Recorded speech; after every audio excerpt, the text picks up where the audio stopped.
Et bonjour YouTube, j'espère que vous allez bien. Je sais, ça fait 4, 5 jours que vous m'avez pas vu, que ce soit en live ou en vidéo, mais j'avais besoin de prendre un peu de repos puisque on a un planning absolument détonnant qui arrive là dans les prochaines semaines, puisque ce week-end il y aura le premier tournoi post-Suda en direct de Rennes. Je serai sur place pour soit caster, soit jouer. J'ai pas encore vraiment décidé parce que il y a pas mal d'attentes, puisqu'il y a pas mal de gens qui veulent voir un peu ce que va donner cette nouvelle méta, donc je vais voir un peu quel sera le mieux pour l'expérience viewer.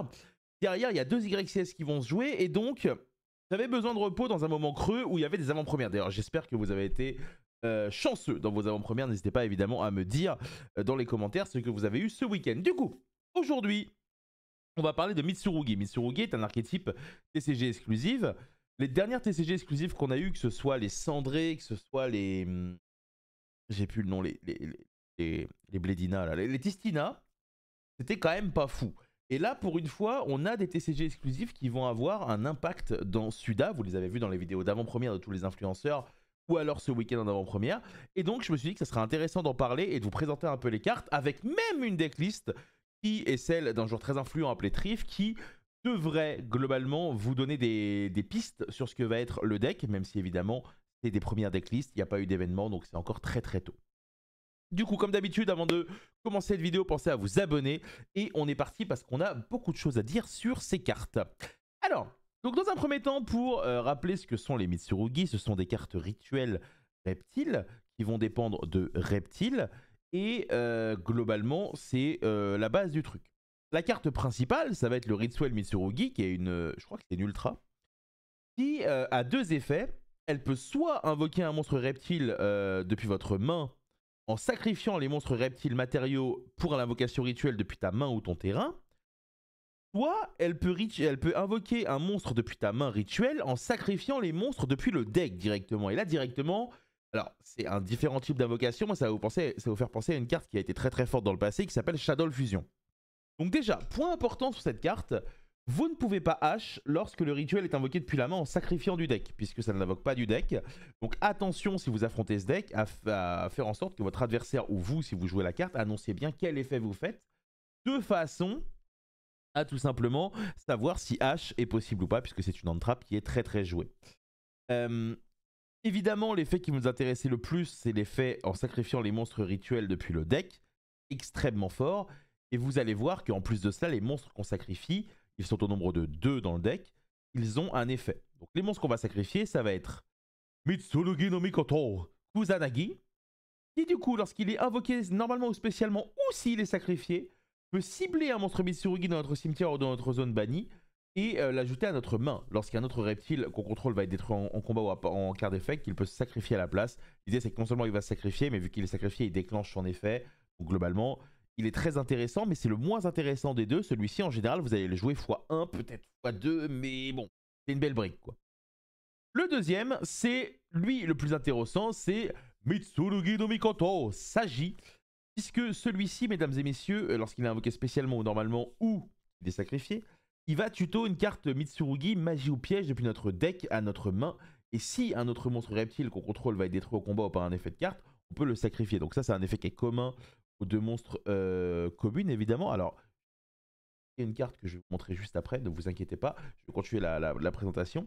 Et donc l'idée, c'est que lui, il a tous les avantages qui sont écrits sur la carte, mais il a également un autre avantage caché que je vais vous expliquer après.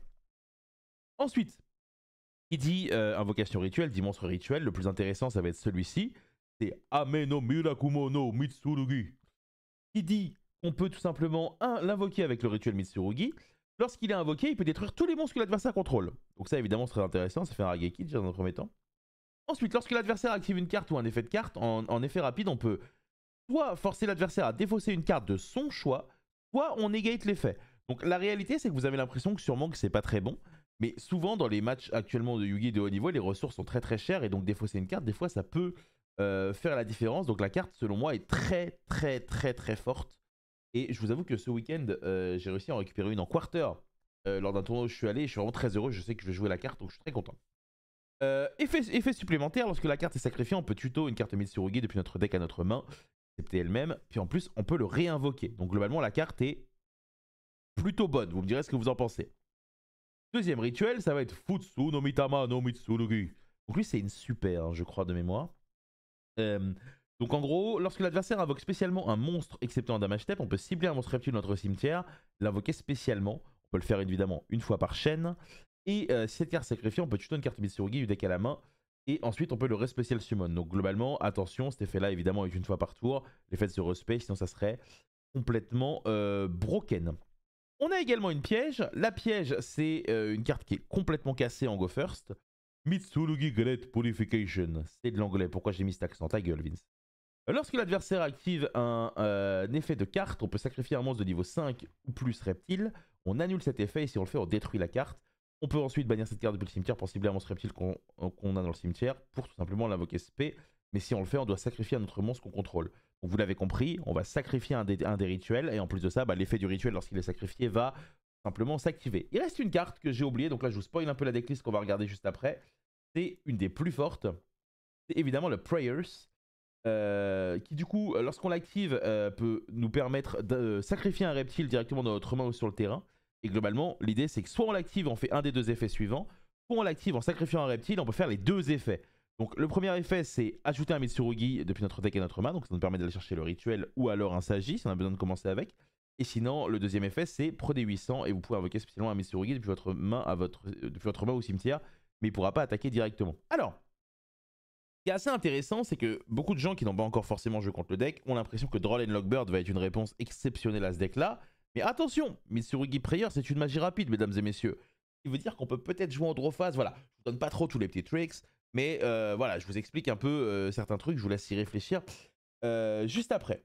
Du coup, on a Trif, qui est le joueur qui a dit le dernier XS américain de l'année 2024, qui nous a posté une petite decklist que je vais vous partager ici. Je vous invite à faire des screenshots. Donc l'idée c'est qu'il va avoir tous les reptiles Mitsurugi avec en plus un reptile que vous avez peut-être déjà vu si vous jouez à l'époque Tear Element. C'est un monstre haut qui s'appelle le Nightward Serpent qui dit que lorsqu'il envoie au cimetière par un effet de carte on peut le réinvoquer, donc ça nous permet d'avoir quelque chose. Et donc vous le voyez, il le combine au Ryzil. Pourquoi? Parce que tout à l'heure je vous ai parlé de l'effet caché de Sagi. Eh bien l'effet caché de Sagi, mesdames et messieurs, c'est que c'est un niveau 4. Ce sont tous des niveaux 4. Ce qui veut dire que ça se combine parfaitement avec nos amis les Ryzil. Et ce qui est assez rigolo, c'est qu'on voit que ici, le meilleur Ryzil pour commencer qui est Ice, on en a qu'un dans le deck parce que du coup Sagi est évidemment une normal summon et on veut pas trop avoir de normal summon. Alors ça évidemment c'est des bases de deck building assez classiques. Qu'est-ce que j'aime bien dans ce deck? C'est qu'en plus de ça on peut jouer une carte que j'adore, une des cartes qui pour moi est trop puissante, c'est évidemment Nadir Servant qui nous permet tout simplement d'ajouter de foolish une carte de l'extra deck au cimetière pour ajouter Maximus. Et l'idée, c'est que ça vous permet d'envoyer Entes, évidemment, qui peut péter une carte, ou alors Garura pour piocher. Et ça vous permet de jouer des cartes assez marrantes dans l'extra, comme l'a fait Brigitte. C'est toujours assez sympa pour recycler sa main.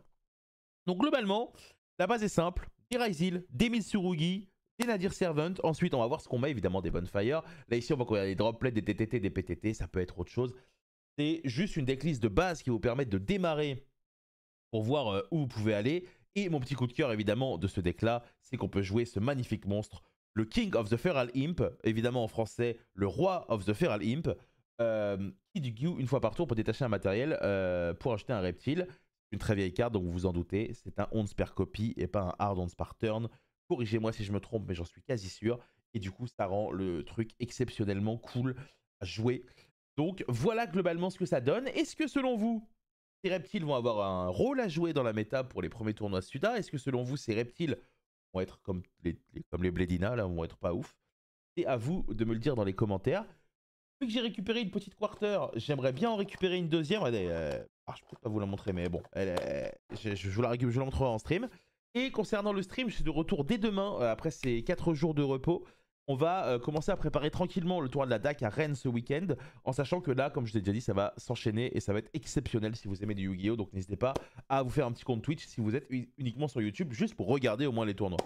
Prenez soin de vous, des bisous, pensez à vous abonner et on se voit très bientôt dans la semaine pour notamment des ouvertures de boîtes de la nouvelle extension dès qu'elle sera officiellement sortie.